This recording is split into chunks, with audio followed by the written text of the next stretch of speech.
हुकुम शाह था, एक तानाशाह था, एक अमित शाह था, लेकिन इतिहास में ऐसे लोग थे जो उनके साथ लढे और उनको हराया. हेही जाणार, जसे म्हणाले हुकुमशाह राहत नाहीत, गाडले जातात, ही लोक जातील. स्टेजवरती ते खूप मोठी लोक आहेत. मी लहानपणापासून ज्यांना आदर्श मानलं, ज्यांच्याकडे बघितलं, त्यामुळे माझी लायकी इथे बसायची नाहीये. But thank you very much Sanjay Raut ji and everybody else. Jail हा नरक असतो. सुरुवातीला कोणीतरी म्हणत होतं की बॉलिवूड पिक्चरमध्ये दाखवलं जातो किंवा टी व्हीमध्ये दाखवलं जातं. एक परसेप्शन असतं लोकांचं की कोणी पॉलिटिशियन जेलमध्ये गेला, VIP फॅसिलिटीज असतात, AC असतो, हे असतो. हकीकत हे आहे की जर का तुम्ही विरोधी पक्षाचे नेते असाल आणि तुम्हाला जेलमध्ये टाकलं, वाईटातल्या वाईट ट्रीटमेंट असेल, त्याच्यावर वाईट ट्रीटमेंट तुम्हाला दिली जाते. कारण त्याचं रिझन असतं की तुम्हाला कुठेतरी तुमची पाठ मोडायची, तुम्हाला तोडायचं. ज्यावेळेला मला जेलमध्ये पहिल्यांदा, दुसऱ्या, तिसऱ्यांदा ज्यावेळेला टाकलं, त्यावेळेला तो जेलर आला आणि 2 लोक आले. ते म्हणे, सर आप सेटल कर लो, हो जाएगा बेल आपका 2 दिन में. म्हटलं नाही, हम तो नहीं करेंगे. परत परत परत चालू राहिलं. त्यावेळेला तिकडे एक कैदी होता. जवळजवळ 5 वर्षांपासून तो तिकडे होता. कारण दुधाची थैली त्यांनी चोरली होती 35 रुपयाची. 500 रुपयाचा जामीन झाला होता, पण भरायला पैसे नव्हते त्याच्याकडे. तर तो माझ्याकडे आला आणि म्हणाला, क्या हो गया साथी? म्हटलं नाही, वो बोल रहे बेल नहीं होगा तुम्हारा, सेटल कर लो.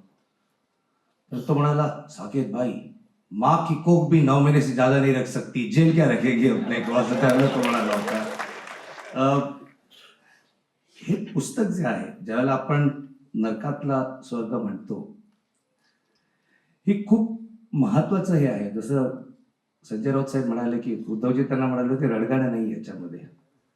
ज्यावेळेला आम्ही जेलमध्ये होतो, थोड्या पिरियड नंतर तिथले जेल ऑफिसर्स आणि आमच्याशी मधून मधून बोलायचे.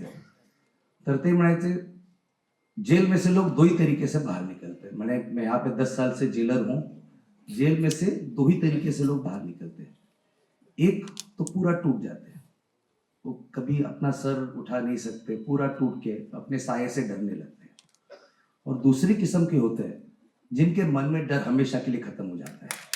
संजय राऊत ते दुसऱ्या प्रकारच्या लोकांमध्ये आहे. एका बंदुकीमध्ये एक गोळी असेल, ती तुमच्या डोक्यावरती ठेवून तुमच्याकडनं काही करून घेऊ शकतात.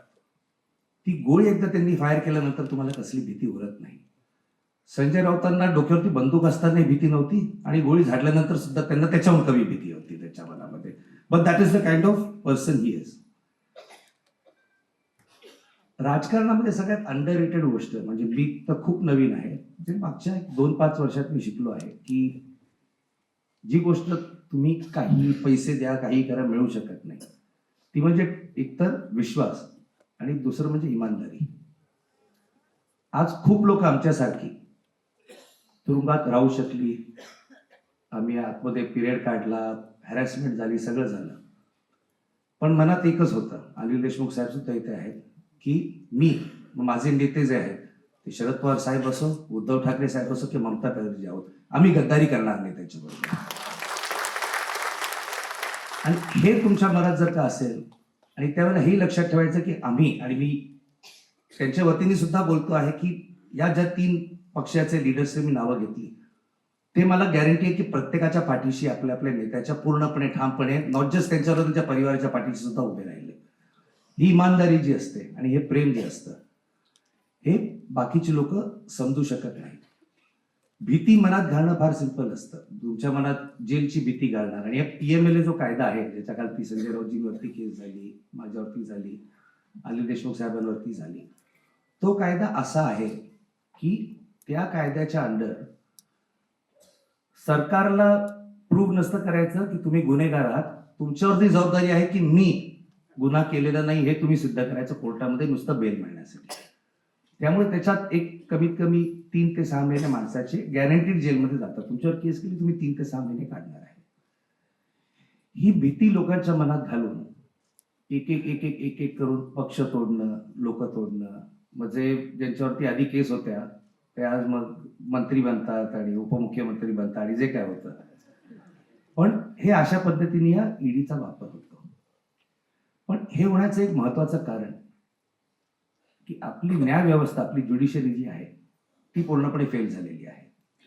सरकारवरती अंकुश असतो, तो न्याय व्यवस्थेचा असतो. जेव्हा न्याय व्यवस्था काम करत नाही, जेव्हा तुमचं बेल ऍप्लिकेशन कोर्टासमोर येत नाही, जेव्हा पिटिशन फाईल केलेले असतात त्याच्यावरती जजेस बसून राहतात, पुढे हे करत नाही, त्यानंतर सरकारची हिंमत वाटते की हमारे ऊपर किसका काबू रहेगा. मग त्यावेळेला सरकारमध्ये भीती कोणामुळे बसते? न्याय व्यवस्थेमुळे बसत नाही, ती तर त्यांच्या हाताखालती आहे. ती संजय राऊत सारख्या माणसांमुळे बसते की इसने कल हमको काटा, आता आम्ही त्याला जेलमध्ये टाकलं, आता उद्या तर तो आम्हाला सोडणार नाही बिलकुल.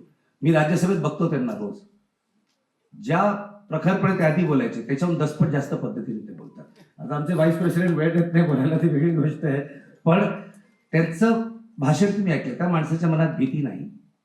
तो माणूस तुम्ही आतमध्ये टाकला, तुम्ही त्याच्यावर मोठा राक्षस या गव्हर्नमेंटने स्वतःसाठी क्रिएट केला आहे जेलमध्ये टाकून. त्यामुळे जेल हा जो प्रकार असतो त्याच्यामध्ये खूप प्रकारचे लोक भेटतात, खूप प्रकारची वेगळे तुमचे अनुभव असतात, हे करतात. पण एक लक्षात घ्या की हे पुस्तक जे लिहिणं हे फार महत्वाचं होतं. हे महत्वाचं अशा कारणाने की आज जेव्हा संजय राऊत सारखा व्यक्ती आपला जेलमधला प्रवास आणि एका हुकुमशाही विरुद्ध लढण्याचा ज्यावेळेला एक आपली कथा लिहितात, 50 वर्षानंतर हे पुस्तक इतिहासाचा भाग होणार. त्यावेळेला लोक म्हणतील, जसं आपण 1947 विषय वाचतो, 50 वर्षानंतर लोक बघतील आणि म्हणतील हा एक हुकुमशाह था, एक तानाशाह था, एक अमित शाह था, लेकिन इतिहास में ऐसे लोग थे जो उनके साथ लढे और उनको हराया. हेही जाणार, जसे म्हणाले हुकुमशाह राहत नाहीत, गाडले जातात, ही लोक जातील, दिवस परत बदलतात. पण हे पुस्तक सगळ्यांनी वाचावं. आणि मी परत संजय राऊत यांचं अभिनंदन करतो की हे पुस्तक तुम्ही लिहिलं, हे नुसतं तुमच्या वतीने नाही, तुम्ही आम्ही खूप जणांच्या वतीने लिहिलंय, खूप जणांच्या अनुभवाला तुम्ही आवाज दिला आहे आणि त्यासाठी तुमचं अतिशय अभिनंदन. आणि सगळ्यांनी प्लीज हे पुस्तक वाचावं. थँक्यू.